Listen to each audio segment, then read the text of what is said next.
എല്ലാം കാലവർഷം പണി തരും തോന്നുന്നുണ്ടല്ലോ ബാബു. നിങ്ങള് ബേജാറല്ലേന്ന്.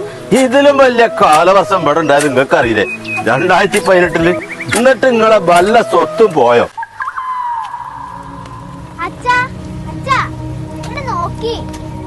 പഠിച്ചോനാലെ ആരെന്റെ കുട്ടീനെ ഈ മയത്ത് കിട്ട് പറഞ്ഞേ?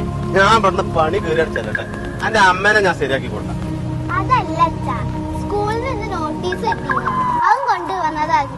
ഇപ്പൊ എന്ത് പിരിവാണോ ആവോ? കണ്ടേ ചായന്റെ വെള്ളം.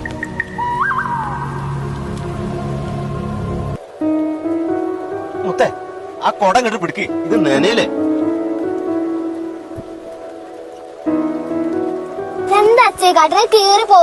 ഇത് കീറിക്കളിയേ.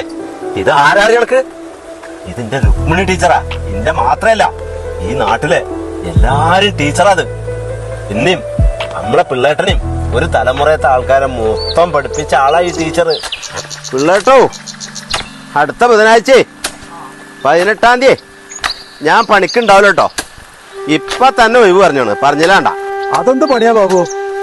ഈ മഴയത്ത് നീ വരാൻ ഞാൻ എങ്ങനെ ശരിയാവുക? ഇങ്ങട്ടെ വേറെ എത്തും പറയണ്ട. ബാബു ബുധനാഴ്ച ലീവാ. അന്നേ നല്ല ഉഗ്ര ഒരു പരിപാടി ഉണ്ട്. നീ ഇവിടെ വരാതെ വേറെ എവിടെയും പണിക്ക് പോയാ ഈ കൈക്കോട്ടോടെ എത്താനവിടെ അടിച്ചോണ്ടിരിക്കും.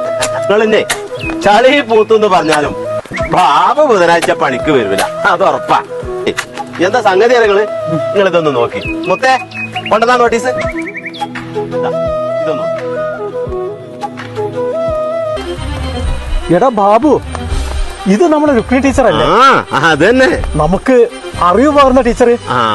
ഇപ്പോ നമ്മുടെ മക്കൾക്കും അക്ഷര വെളിച്ചം പകരാൻ വരുന്നു. അതന്നെ അതന്നെ. ടീച്ചർ മരിച്ചു എന്ന് വിശ്വസിക്കാൻ തോന്നുന്നില്ല.